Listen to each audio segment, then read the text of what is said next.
os asanas, as práticas, leva à meditação, ou ela já está presente desde o início? Eu tenho que fazer yoga primeiro para meditar? Eu tenho que fazer um monte daquelas posturas e virar e tudo mais, aquela coisa toda?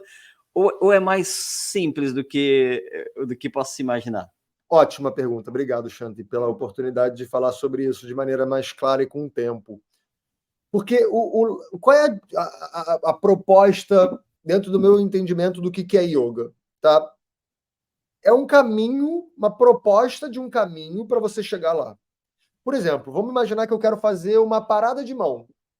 Parada de mão é quando eu estou com as mãos no chão e os pés para cima, equilibrado, né? Quando eu estou, ao contrário. Eu posso treinar, fazer parada de mão, e eu estou falando isso porque eu treinei isso durante muito tempo. Eu posso treinar, fazer parada de mão de duas formas. Ou eu posso ficar tentando fazer a parada de mão, né? Ou seja, eu fico chutando o pé para o alto, jogando meu corpo para cima, uso às vezes uma parede, fico tentando fazer parada de mão. Ou eu posso pegar um caminho de fazer diversos tipos de prática que não são a parada de mão ainda, mas para começar a preparar o meu corpo, o meu equilíbrio, minha mente, para que quando eu estiver pronto para fazer a parada de mão, ela aconteça de uma forma mais natural. Tá? Então, o que eu entendo do yoga é que ele propõe justamente um caminho para você chegar nesse estado sem ser necessariamente fazendo técnicas de meditação.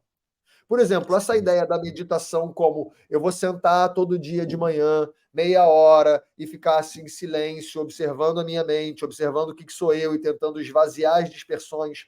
Não tem nenhum texto de yoga clássico na tradicional que fala para você fazer isso. Isso justamente vem muito mais do budismo. Correto. Né? O budismo traz essa abordagem que é mais de você sentar e observar, né? O yoga ele vai propor um caminho todo, que o primeiro deles é olhar para essas coisas que me fazem sofrer, diminuir essas causas de sofrimento que estão na minha frente e atrapalham o meu olhar para a realidade. Ele propõe investigações muito profundas sobre os impulsos que a gente tem, que é o que a gente chama de yamas. Ele propõe a nutrição de diversas qualidades que a gente também tem, mas que a gente deveria nutrir mais, que ele chama de niyamas. Né? Ele propõe a prática de asana, por exemplo, ela entra como? Dentro dessa pedagogia. Né? Ele propõe essa prática para a gente desatar alguns nós que ficam presos na gente e, por isso, atrapalham esse movimento de introspecção, porque a gente está cheio de tensão, está cheio de coisa acumulada do passado, e essas coisas ficam acumuladas no corpo também. Né?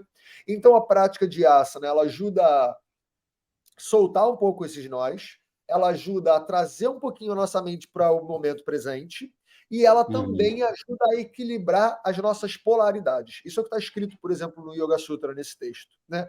Então, Legal. Ele diz que o objetivo principal da prática das posturas é me trazer um pouco mais de estabilidade. Que normalmente a gente está um pouco instável e desequilibrado. Né? Por exemplo, nossa polaridade masculina e feminina, meio desequilibrada. Às vezes eu sou muito agitado demais, eu sou preguiçoso demais. Essas energias de movimento e de ausência de movimento não estão necessariamente estabilizadas.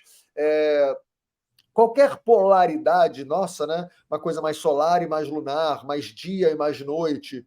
Para a gente conseguir, de acordo com a pedagogia do yoga, fazer esse processo de chegar nessa qualidade mental, eu tenho que estar primeiro estável. Então a prática de asana, ela dá uma estabilizada. Ela não chega lá, né? Segundo o que esse texto fala, mas ela ajuda a dar uma estabilizada. E eu acho que é por isso que realmente, hoje em dia, a prática de asanas é tão importante, porque a gente está totalmente desestabilizado. Né? A gente vive numa sociedade que está todo mundo precisando dar uma estabilizada, porque está muito louco. Né? Sim. Então, acho que isso é um dos motivos pelos quais a prática de asana tem sido tão difundida. Eu acho que tem outros motivos também, né? As pessoas têm muito apego e muito desejo por fazer as posturas e postar no Instagram, aquela coisa toda. Tudo bem, eu acho que faz parte do processo de entrada de muitas pessoas no yoga, mas muitas pessoas também se perdem nesse movimento, né? Mas enfim. Que não é só os asanas, que não é só as posturas, né? É muito mais profundo do que isso, né? Muito mais, como a gente está vendo, né? Por exemplo, depois dessa estabilidade que o asana traz, né, que as posturas trazem, ele propõe a prática de pranayama. E que pranayama são os exercícios de manipulação do prana, né, de domínio do prana, da sua vitalidade, e que a gente faz isso muito usando técnicas respiratórias com uma forma específica, né? E aí ele traz como resultado dessa prática, a prática de pranayama, ela tira o véu. Esses véus que atrapalham a gente de estar olhando para a realidade com clareza, a prática de pranayama, segundo o Yoga Sutra, é a prática que tira o véu. E aí depois vem um outro movimento, né, que Patanjali chama de pratyahara, que muitas vezes é traduzido como abstração dos sentidos, mas na verdade não é abstrair dos sentidos e sim voltar os sentidos para dentro, né? Você começar a se nutrir daquilo que está vindo de dentro de você. E ele fala que essa prática de voltar os sentidos para dentro é justamente a prática que prepara a minha mente para eu poder fazer o que ele chama de dharana. Que dharana é um exercício de você focar mais, se concentrar mais, direcionar, afunilar a mente, né? Essa mente que muitas vezes está dispersa, confusa, muito louca, você vai afunilando, afunilando, afunilando, afunilando, até que ela entra num caminho, numa direção. A manutenção dessa direção é o que a gente chama de dhyana, e que aqui também cabe a tradução de meditação, né? Que é quando eu já consegui direcionar a minha mente para um local, para um objeto, ou para uma experiência, ou para alguma coisa com a qual eu estou interagindo, e eu mantenho a minha mente ali até a mente entrar numa qualidade, num nível pratyaya. Esse nível da mente, chamado pratyaya, é um nível de fluidez. É quando a minha mente ela entrou num processo fluido de interação com essa coisa, com esse objeto com o qual eu estou interagindo, né? Então aqui a gente chama também de estado meditativo. E por último, né, como resultado da manutenção desse estado meditativo, ou seja, desse estado de fluidez da minha mente, da minha atenção com essa experiência que eu estou vivendo, eu chego em samadhi. E samadhi significa essa palavra que muitas vezes é traduzido como iluminação, né? Na verdade, essa palavra samadhi, ela é a junção de duas palavrinhas, né? Sama, adhi. Adhi é aquilo que eu sou em essência. E sama significa igual ou equivalente. Então, quando eu me mantenho nesse processo de meditação, que a gente chama de dhyana, você vai num lugar de uma interação tão profunda com essa experiência que você começa a entender o que é essa sua essência. E você começa a interagir a partir da sua essência com a essência daquela experiência com a qual eu estou interagindo, né? Então, dentro do yoga clássico, né, esse é o caminho que a gente faz. Então, por exemplo, no meu caso, né, dificilmente eu vou pegar um aluno novo e vou falar para ele sentar e tentar meditar. Eu vou tentar preparar ele para isso, né? Então, eu vou tentar Legal. preparar a qualidade mental dele, entender o que faz ele sofrer, vou tentar pacificar o sofrimento dele, vou tentar entender qual é o ponto dele, eu vou tentar trazer estabilidade, vou tentar tirar esses véus, eu vou tentar voltar os sentidos para dentro. Isso, muitas vezes, pode durar anos e anos e anos e anos, né?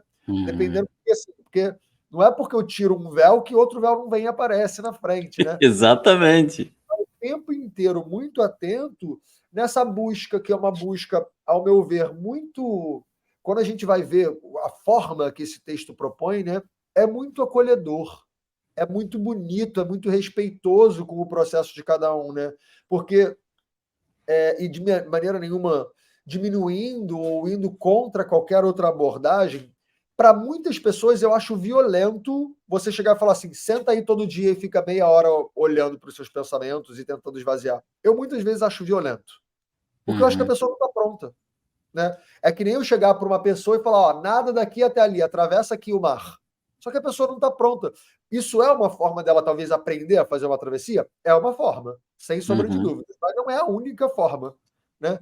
Então, existe muito essa questão que é importante ser colocada aqui, da diferença da técnica de meditação para o estado que é proposto, né? Porque muitas vezes as pessoas falam, não, yoga é sinônimo de meditação, e de fato é. Yoga é um sinônimo de nirodha, que é aquela qualidade mental, né? São sinônimos, né? Porém, o yoga não é necessariamente a execução de técnicas de meditação.